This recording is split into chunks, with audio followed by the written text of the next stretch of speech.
Bonjour, bonjour, bien-aimés frères et sœurs, vous allez bien?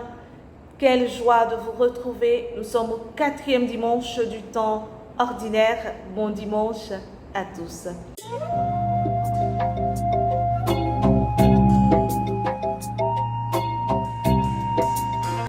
Les textes de ce dimanche me donnent beaucoup de joie et je sais qu'ils vous donnent également énormément de joie.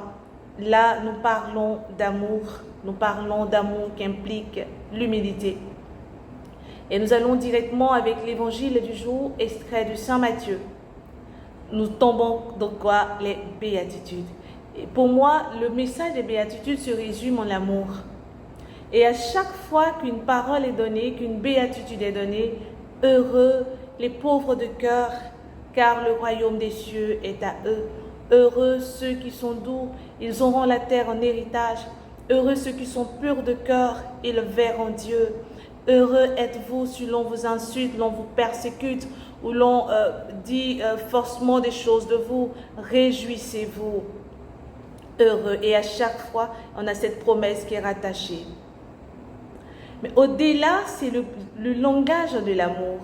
En réalité, on dit heureux ceux qui ont faim et soif. On peut se dire humainement, mais une personne qui a faim et soif n'est pas libre, ne peut pas. Mais on dit a faim et soif de la justice. Il me faut de l'amour pour avoir faim et soif de justice. Il me faut de l'amour pour parler avec un langage doux et non un langage violent. Il me faut de l'amour pour être humble, parce qu'en réalité, heureux les pauvres de cœur, on ne parle pas de la personne qui est dépourvue de quelque chose, mais on parle de cette personne qui est humble, de cette personne qui ne montre pas sa suffisance ou qui ne se suffit pas, de cette personne qui ne piétine pas les autres, mais de cette personne qui arrive à vivre avec les autres malgré son titre, malgré ce qu'il est, malgré. Alors ici, on nous invite à parler ou à faire des efforts pour pouvoir être appelés, nous aussi, heureux. Ce sont des efforts. Et si je suis appelé heureux, c'est qu'il y a une certaine joie. Il y a de la joie à ne pas être violent. Il y a de la joie à ne pas s'enorgueillir. Il y a de la joie à ne pas montrer son trop-plein, sa suffisance. Il y a de la joie.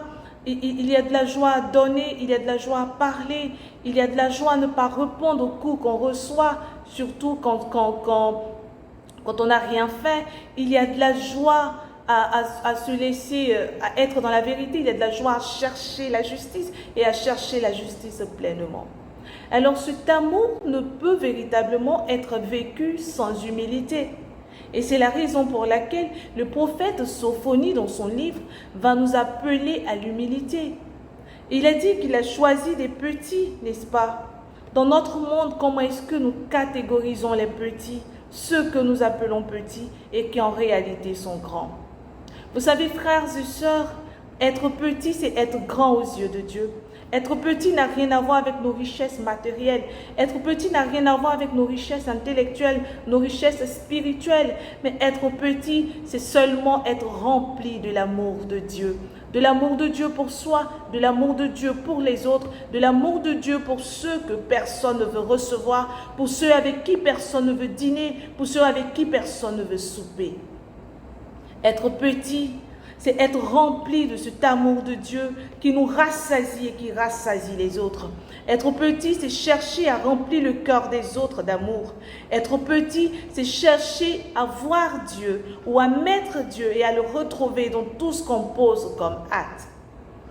Heureux les humbles de cœur. Heureux ceux qui sont doux. Ils auront la terre en héritage. Heureux ceux qui ont faim et soif de justice. Nous sommes dans un monde d'injustice. Nous sommes dans un monde de plus en plus violent. Heureux les doux. Heureux ceux que l'on insulte, que l'on persécute, parce que ces personnes ont décidé d'emprunter la voie de la vérité, parce que ces personnes ont décidé de se battre pour les autres, parce que ces personnes ont décidé de parler d'un langage, un langage qui ne soit pas violent. Heureux êtes-vous si l'on vous persécute. Il ne nous demande pas d'aller chercher la persécution, mais parce que la vérité et l'amour que je porte, moi ce petit, je suis heureux ou heureuse. Pourquoi? Parce que je marche selon les préceptes de Dieu.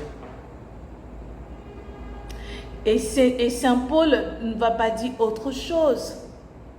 Ce que nous ne pouvons pas comprendre, ce que nous traitons de petit, ce qui dépasse même la sagesse humaine, c'est ce que Dieu utilise.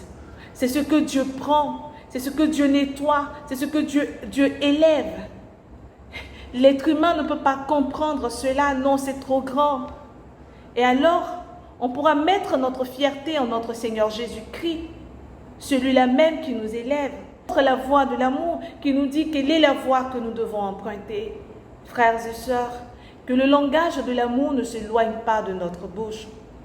On dira tous les tests de Dieu se recoupent en l'amour, oui, mais comment est-ce que nous vivons cet amour?